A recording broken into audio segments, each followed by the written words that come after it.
네, 윤석열 전 대통령이 오늘 새벽 구속영장이 발부돼 서울구치소에 재수감됐습니다. 지난 3월 8일 법원의 구속 취소 결정으로 풀려난 뒤 123일 만인데요. 수사 개시 3주 만에 윤 전 대통령의 신병을 확보한 내란 특검팀은 외환 혐의 등 수사에 탄력을 받게 됐습니다. 네, 다시 구속된 윤 전 대통령은 오늘 구속 상태로 처음 형사재판을 받게 됐는데요. 관련 내용들 서정빈 변호사와 함께 이야기 나눠보겠습니다. 어서 오십시오. 네, 안녕하십니까. 안녕하십니까. 자, 법원의 결정으로 윤 전 대통령이 전 현직 대통령 가운데 처음으로 재구속이 됐습니다. 영장 실질 심사를 받고 윤 전 대통령 서울구치소에 대기하고 있었는데 오늘 새벽에 이제 영장이 발부된 후에 직후에 이제 바로 수용이 된 거라고 봐야겠죠? 네, 그렇습니다. 일단 어제 저녁에 영장 실질 심사를 마치고 나서 이제 윤 전 대통령 서울구치소로 가서 대기를 하고 있었습니다. 그리고 오늘 새벽 2시 7분에 구속영장이 이제 발부가 됐기 때문에 이제 구치소에서 대기를 하고 있던 윤 전 대통령은 곧바로 이제 피의자 대기실에서 그 결과를 확인하고 다시 수용 절차를 이제 거치게 됐습니다. 그렇기 때문에 뭐 수용자 보고로 환복을 하고 이제 결국 수용과 관련된 그런 내용들을 다 진행을 했던 것이다라고 보여지고, 사실 뭐 윤 전 대통령 같은 경우에는 뭐 현직 대통령으로서 처음으로 구속을 받기도 했었고, 이후에 이제 다시 한번 뭐 구속 취소된 이후 다시 한번 재구속을 되면서 마찬가지로 이제 재구속과 관련해서도 이때까지의 그런 전직 대통령들 중에서 유례 없는 처음으로 이런 재구속까지도 이루어진 그런 입장에 처하게 됐습니다. 네, 이제 오늘 중으로 독방으로 이동을 하게 된다라고 하는데 말씀하신 게 이제 수용 절차를 밟았다고 했는데 뭐 일반의 수용자와 그럼 다 동일한 절차를 밟은 겁니까? 네, 일단 그렇게 진행이 된 것으로 보여집니다. 이제 구치소에 입소를 하게 되고 수용 절차를 시작하게 되면 일단 옷 같은 것도 이제 사복에서 수용복으로 갈아입게 되고 이제 수용자 번호를 부여받아서 이걸 부착을 하게 됩니다. 그리고 이제 우리가 머그샷이라고 하는 수용 기록부 사진을 또 촬영을 하게 되는데 이런 절차들 역시 뭐 그대로 진행을 했던 것으로 보입니다. 이제 그 밖에 지문 채취라든가 혹은 신체 검사, 또 소지품 수거나 보관 이런 절차들도 일반적인 그런 수용자들과 차이 없이 진행이 됐을 것이다라고 보여집니다. 물론 지금 아무래도 전직 대통령이라는 신분이 있기 때문에 이제 이후의 수용 과정에 있어서 이 수용 환경은 조금 차이가 있긴 할 겁니다. 그래서 지난번과 마찬가지로 독방에서 수용이 될 것이다 이렇게 관측이 되고, 또 이제 수용 생활 역시도 다른 일반 재소자들, 수용자들과의 그런 접촉을 최대한 피하는 방식으로 어느 정도까지는 환경적인 예우가 있을 것이다라고 보여지는데, 이제 그 밖의 내용들은 사실 뭐 전직 대통령으로서 특별한 예우가 예상되지는 않습니다. 그래서 뭐 경호처 같은 경우에도 지난번 구속 때는 아직까지는 현직 대통령이었었기 때문에 경호상의 그런 신경들을 더 쓰고 있었지만, 지금 상황에서는 이제 경호처 역시도 뭐 전직 대통령에 대해서 특별히 예우를 하거나 혹은 경호를 수행할 것 같지는 않은 상황입니다. 그래서 세부적인 내용에 있어서 조금 차이는 있을 수 있긴 하지만 일반 수용자들과 기본적인 내용들은 거의 동일하게 진행이 될 것이다 이렇게 볼 수가 있을 것 같습니다. 네, 이렇게 되면서 조은석 특별검사팀은 수사 개시 22일 만에 윤 전 대통령의 신병을 확보하게 됐습니다. 앞서 구속영장을 청구할 당시에 일각에서는 수사를 시작한 지 얼마 되지 않았는데 구속영장 청구가 좀 이른 것 아니냐라는 이야기도 있었는데, 어쨌든 이제 속전속결로 마무리를 하면서 수사에 더 탄력을 받게 됐다라는 평이 많습니다. 네, 그렇습니다. 저도 사실 이제 구속영장 발부 여부가 결정되기 전에 사실 조금 빠르다라는 지적도 충분히 이해가 갔었고, 한편으로는 너무 성급한 것 아닌가라는 그런 우려도 상당 부분 동의를 할 수 있는 상황이었습니다. 말씀하신 것처럼 이제 수사 개시가 22일밖에 되지 않았는데 이제 구속영장을 청구하고 결국 발부를 받았습니다. 일단 뭐 처음부터 상당히 속도를 낼 것이다라는 것은 충분히 예상을 할 수가 있었죠. 이제 체포영장을 먼저 청구를 했었고 기각됐지만 또 곧바로 소환 절차를 진행을 하면서 준비 기간부터 상당히 이제 수사를 시작을 하고 빠르게 진행하는 그런 모습을 보여왔습니다. 그래서 이제 구속영장을 청구했을 때 과연 이 구속영장의 그런 청구의 그런 사유를 인정받을 수 있을 만큼 수사가 진행이 되었을까라는 점에 대해서 다소 좀 불안감도 있었던 것이 사실이긴 합니다. 물론 이제 기존의 수사기관에서 경찰이나 혹은 공수처, 검찰에서 넘어온 기록들도 상당히 자세하게 또 다양한 다수의 그런 분량이 확보가 되어 있었을 것이다라고 예측은 했지만 이제 그럼에도 불구하고 특검이 시작한 지 얼마 되지 않은 시점이었기 때문에 이런 혐의들을 입증하는 데 있어서 시간이 조금 부족할 수도 있지 않았을까라는 생각을 했는데 결과적으로 구속영장이 발부되었다라는 사실에 비추어 보면은 이 짧은 기간 동안에도 특검이 상당히 빠르게 수사를 의미 있게 진행했다라는 점을 알 수가 있을 것 같습니다. 그래서 결국 지금 구속영장 발부와 관련해서 기존의 그런 특검의 수사는 혐의를 상당히 입증을 하는 수사였다라는 점을 반증하기도 하고 또 한편으로는 앞으로의 그런 수사도 마무리가 신속하게 될 것이다. 그리고 이후의 재판 단계에 있어서도 이 혐의를 입증하는 데 상당히 수월할 것이다라고 약간은 예상을 해볼 수가 있을 것 같습니다. 결국 구속영장이 발부가 되었다라는 사실은 구속에 필요한 정도의 그 혐의가 어느 정도 입증이 되었다라는 것이고 특히 이번에 구속영장 실질 과정에서 이 윤 전 대통령 측에서 다양한 반박들을 해왔습니다.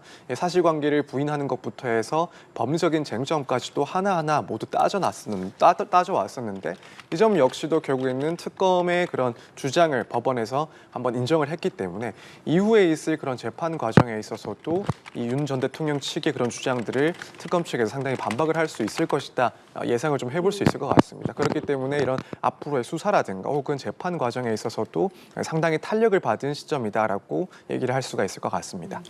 저희 변호사님 이 부분 먼저 좀 이야기를 나눠보겠습니다. 윤 전 대통령의 오늘 원래 10차 공판이 예정이 되어 있었는데 불출석 사유서를 제출했다라는 속보가 들어왔습니다. 그래서 윤 전 대통령의 변호인만 출석을 하게 된다라고 하는데 이 불출석 사유서를 제출을 할 수 있는 것인지 그리고 앞으로는 그럼 어떻게 진행이 되는 건지 이 부분 좀 말씀을 해주실까요? 네, 일단 불출석 사유서는 제출을 당연히 할 수가 있습니다. 재판을 받고 있는 그런 형사 피고인 같은 경우에 해당 재판 기일에 출석하지 못할 만한 그런 사유가 있다라고 한다면 이제 그 점을 밝히면서 재판부에다가 출석하지 못한다는 내용의 그 사유서를 제출하게 됩니다. 그리고 이제 그 당부에 대해서는 법원에서도 판단을 하게 되는 것이고요. 지금 아마 윤 전 대통령 같은 경우에는 오늘 이제 결국 구속이 되면서 오늘 예정되어 있었던 이런 재판 출석에 상당히 곤란함을 겪고 있다라는 취지의 그런 불출석 사유서를 제출하지 않았을까 예상이 됩니다. 그리고 지금 보도에 의하면 일단 변호인들은 오늘 공판에는 출석을 할 것이다라고 알려지고 있는데 그렇게 되면 오늘 재판에서 먼저 이런 불출석 사유서를 확인을 하고 재판 진행 여부에 대해서 조금 판단을 하게 될 것으로 보입니다. 그리고 이제 원칙적으로는 이런 식으로 피고인이 출석하지 못하게 되면 이제 공판 절차를 진행할 수가 없게 됩니다. 그래서 예정되어 있던 증인신문도 사실은 오늘 조금 무산될 가능성이 상당히 높아지지 않았나 이렇게 예상을 해볼 수가 있을 것 같습니다. 예. 이제 조은석 특별검사팀이 어쨌든 윤 전 대통령의 신병을 확보를 하면서 앞서 저희가 수사에 좀 구분응선을 넘었다라는 이야기가 나오고 있는데 영장 청구할 때 외환 혐의는 포함이 되지 않았습니다. 그렇다면 이제 외환 혐의에 대해서도 좀 본격적인 수사가 이루어지지 않겠냐라는 관측이 많은데 이 부분은 좀 어떻게 봐야겠습니까? 네, 그렇습니다. 말씀하신 것처럼 이번 구속영장 청구에는 그 혐의 중에 외환 혐의는 빠져 있는 상황이었습니다. 그 이유에 대해서 몇 가지 분석이 있긴 했지만 결국에는 이제 특검 측에서 판단을 했을 때 이 외환 혐의와 관련해서는 추가적인 조사가 필요하다라고 판단을 하지 않았을까라고 생각이 됩니다. 그렇다면 이제 구속이 된 이상 구속 기간 제한이 20일 내에는 결국 이제 윤 전 대통령에 대한 외환 혐의와 관련해서 상당한 조사가 진행되지 않을까. 그리고 이 기간 내에 추가적인 조사를 완료하고 기소를 할 때는 다시 이제 외환 혐의까지 포함을 해서 기소를 하지 않을까라고 생각이 됩니다. 일단 특검 측에서 그럼 윤 전 대통령 측에 대한 그런 외환 혐의의 조사 방식에 대해서 조금 생각을 해보자면 물론 추가적인 소환을 시도를 하고 관련된 진술을 드리려 할 수 있긴 하지만 기존의 진술 내용이나 진술 태도를 봤을 때 외환 혐의에 대해서 추가 소환을 한다 하더라도 구체적이고 의미 있는 진술은 조금 기대하기는 어려울 것 같습니다. 그렇다면 이 외환 혐의를 입증하기 위해서 결국에는 관계자 진술이라든가 혹은 관련된 증거들을 수집하는 방식으로 조사가 진행되지 않을까 이렇게 예상을 해볼 수가 있을 것 같은데 마침 지금 특검에서는 윤 전 대통령이 당시에 이 북의 무인기를 침투하라는 지시를 했었다. 라는 그런 내용의 녹취록을 또 확보를 했다라고 알려지고 있습니다. 그렇다면 이 녹취록과 관련해서 해당 녹취록의 원진술자라든가 혹은 그 진술자가 전에 들었다라고 하는 관련자들, 이런 사람들에 대한 추가적인 소환 조사가 이루어질 것이다라고 예상을 할 수가 있을 것 같습니다. 그래서 이 20일 기간 동안 결국엔 가장 집중될 내용은 이 외환 혐의일 것이다라고 예상을 할 수가 있고, 물론 이제 그 밖에 다른 혐의들에 대해서도 추가적인 조사들을 진행을 해서 보다 혐의 입증을 완벽하게 하기 위한 그런 조사가 진행될 수는 있습니다. 지금 구속을 했을 때 이제 최대 20일까지라고 말씀을 하셨잖아요. 그럼 20일 이후에는 석방이 되는 겁니까?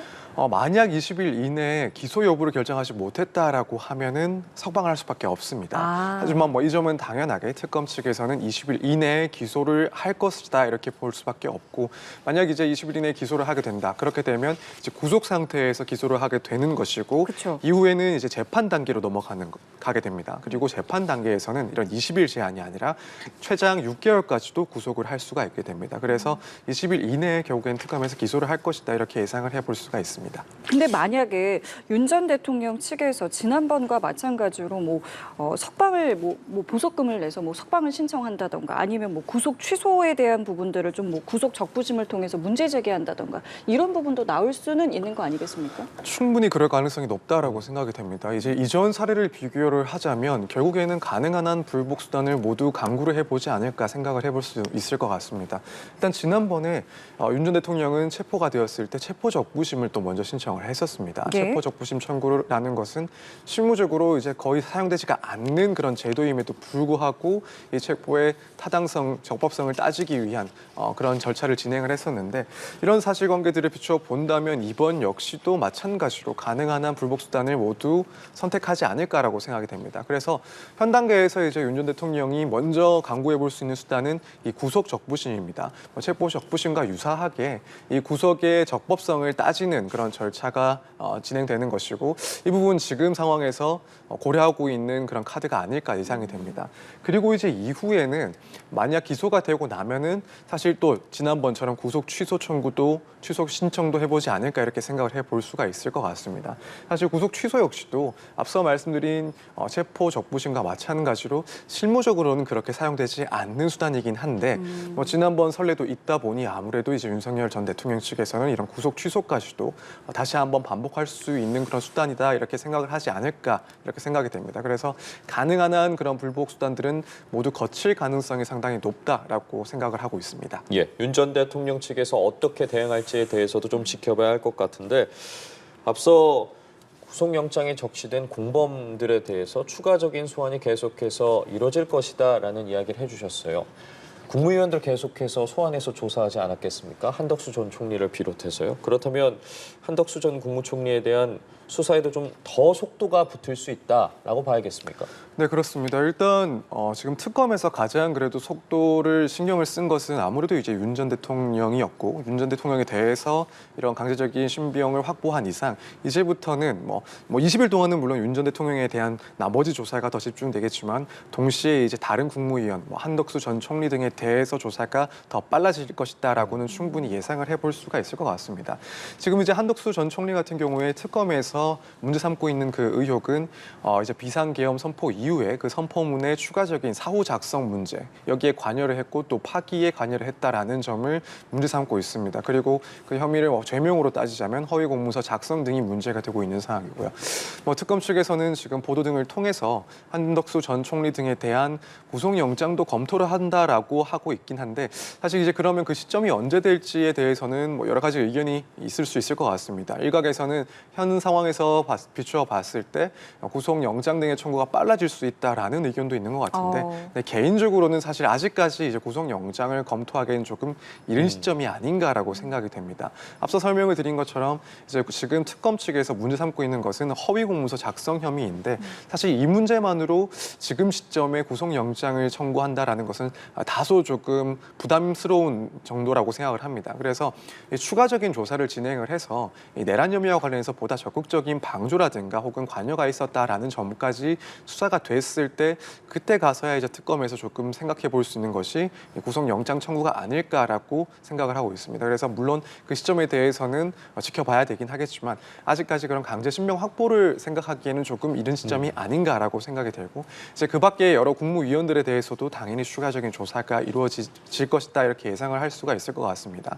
특히 이제 국무위원들 중에서는 뭐 이상민 전 장관 같은 경우에 상당히 빨리 이제 소환 조사가 진행될 것이라고 일단 개인적으로는 추측을 하고 있습니다. 왜냐하면 뭐 이상민 전 장관 같은 경우에는 이 개헌과 관련해서 단전 단수의 그런 의혹도 받고 있는 상황이었고 또 최근에 이야기가 나오고 있는 것이 지난번 경찰의 압수수색 당시에 이 자택에서 돈다발이 발견됐다라는 그런 내용도 지금 드러났고 이 부분에 대해서도 특검이 지금 관심을 가지고 조사를 하고 있는 상황이라고 알려지고 있습니다. 그렇기 때문에 이런 이상민 전 장관 등의 그런 국무위원 등에 대해서도 소환 조사가 빠르게 진행될 수 있다 이렇게 생각이 됩니다. 예.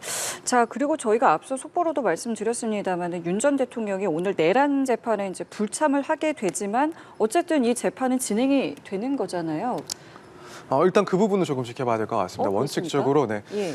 피고인이 출석을 하지 않은 경우에는 재판 자체가 이제 진행되기가 어렵습니다. 그렇기 때문에 물론 재판부에서 변호인 측 그리고 검찰 측과 어떻게 협의하는지는 봐야 되긴 하겠지만 일단은 재판이 진행되지 않을 가능성도 분명히 있습니다. 그래서 이 부분은 뭐 향후 조금 있다가 이제 재판이 시작됐을 때 어떻게 마무리가 되는지는 조금 지켜봐야 될 것 같습니다. 그럼 앞으로도 만약에 뭐 불출석 사유서를 계속 낼 수는 있는 것이지만은 이에 따라서 재판이 진행되는 여부는 또 그때그때 가서 확인을 해야 된다는 말씀이십니까? 네, 그렇습니다. 왜냐하면 이제 불출석 사유서를 제출했을 때 그 사유가 정당한지 정당하지 않은지를 일단 법원에서 판단을 하게 됩니다. 만약에 이제 앞으로 계속 불출석으로 일관한다라고 하면 사실 정당한 이유가 인정되지 않을 경우에는 피고인이 출석하지 않은 상태에서도 재판을 진행할 수가 있습니다. 그래서 뭐 오늘 같은 경우에야 사실 구속이 오늘 됐기 때문에 이런 점을 사유로 들어서 출석하기가 곤란하다라는 점이 어느 정도 인정이 될 수가 있는데 만약에라도 이제 이런 점들이 반복된다라고 한다면 그리고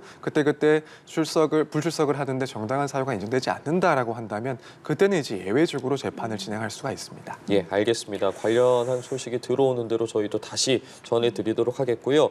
이번에 김건희 특검 관련한 부분도 짚어보도록 하겠습니다. 김건희 특검에서 1호 수사로 지금 삼부토건 의혹을 시작으로 공천 개입 후 그리고 양평 고속도로 특혜 의혹 등 다양한 사건을 동시다발적으로 수사를 하고 있는 상황인데 김건희 여사에 대한 소환이 언제 이루어질지에 대한 관심도도 상당히 높은 상황인데 만약에 소환이 이루어지게 된다면 이러한 여러 사건들 중 하나로 소환이 이루어지게 되는 겁니까? 아니면 전체적인 포괄적으로 그냥 소환을 한 후에 전체적인 부분에 대해서 다 다루게 되는 겁니까? 일단 특검에서는 뭐 두 가지 방식 모두 고려할 수 있다라고 생각이 됩니다. 먼저 수사가 어느 정도 진행이 됐고 피의자 신문이 필요하다라고 판단되는 사건에 대해서 우선적으로 소환을 시도할 수도 있고 뭐 그것이 가능하다는 의견도 있습니다. 이제 또 한편으로는 여러 가지 사건들에 대해서 전체적으로 사건이 진행이 됐을 때 이제 좀 일괄해서 연속해서 이제 김건희 여사를 소환할 수도 있다라는 의견도 있을 수가 있고요. 개인적으로는 이제 후자가 조금 더 타당하지 않을까라고 생각이 듭니다.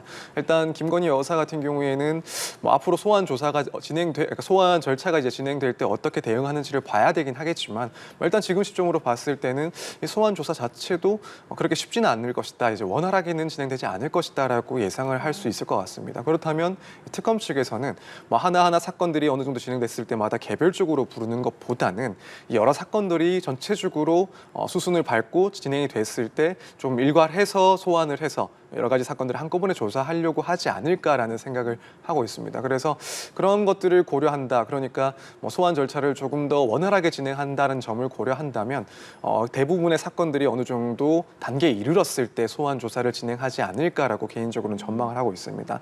뭐 그렇다면 지금 뭐 도이치모터스 주가 조작 의혹과 같은 경우에는 이미 사건이 상당히 조사가 됐다라고 보여지는 부분이고 그밖에 뭐 공천 개입 의혹과 관련해서도 검찰에서 이미 이전에 김건희 여사에 대해서 소환 요구를 했던 만큼 상당 부분 조사가 진행되어 있는 사건이라고 보여집니다. 그러면 이 사건들과 더불어서 뭐 최근에 상당히 속도를 내고 있는 삼부토건과 관련된 그런 주가 의혹 사건들 혹은 뭐 지금 또 이야기가 나오고 있는 그리고 속도를 좀 내는 것으로 보이는 뭐 집사 게이트와 관련된 그런 내용들 이런 부분들에 대해서 조금 조사가 진행이 되면 그러면 그때 가서 이제 이 사건들에 대해서 일괄적으로 조금 소환을 시도하는 방식으로 조사가 진행되지 않을까 이렇게 전망을 하고 있습니다. 알겠습니다. 오늘 변호사님 말씀은 여기까지 함께하겠습니다. 지금까지 서정빈 변호사와 함께했습니다. 감사합니다. 고맙습니다. 감사합니다.